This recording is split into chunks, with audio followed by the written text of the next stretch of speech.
Hello guys, welcome back to my channel. Don't forget to like, share, comment, and subscribe. BNB signed the native blockchain of Binance has launched a banger, a new community-driven security initiative to help protect users against scams, malicious, extort, and possible exploit.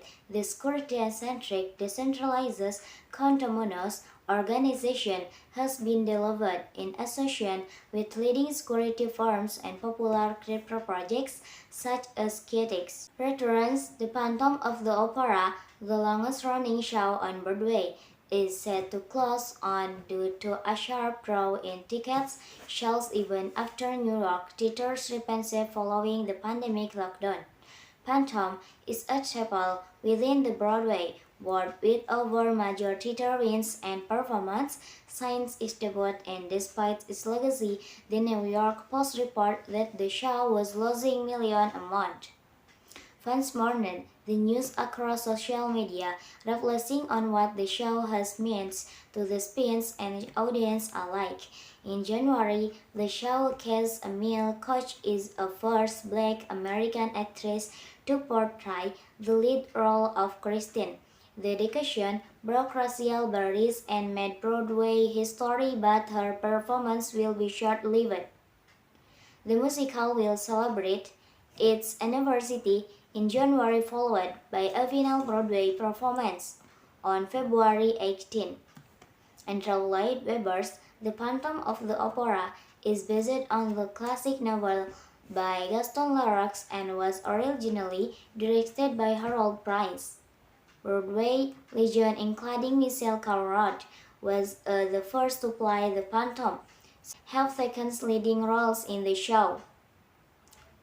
Phantom tells 19th century stories of aspiring opera singer Christine Daae, who is tagged by the mysterious Phantom to hone her vocal skill. However, things take a dark turn when the Phantom chooses Christine as his muse, and she falls in love with an arch-benevolent named Roll. Phantom is a staple within the Broadway world with over major theater wins and performance signs is debuted in 1098.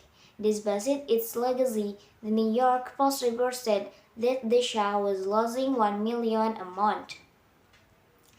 A sanctional cryptocurrency industry has targeted since 2020, with some estimating a market capitalization a billion as of February 2022. Others have much lower estimates closer to 1 billion. One thing is for sure, the industry grew rapidly from zero and is poised for continued growth. What matters, however, is not the day-to-day or even month-to-month market cap, but rather the continued rise of users who feels like they are extracting value. Games are created so that people have fun, but the rise of gamification refers to the application of game into otherwise boring, but usually value-enhancing activities. For example, many educational activities can be boring until they are gamified.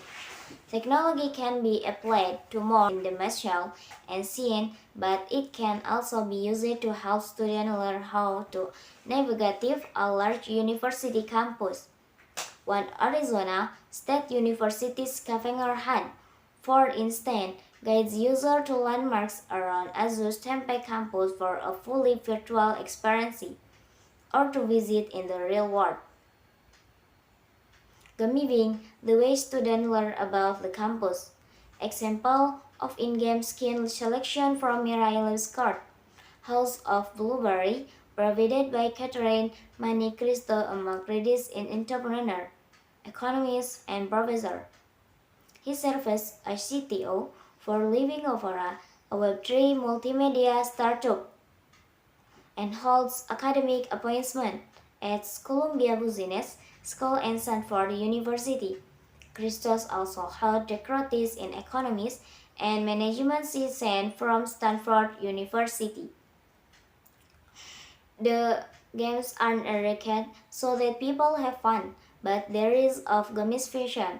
refers to the application of principles into others boring, but usually follow enhancing activities.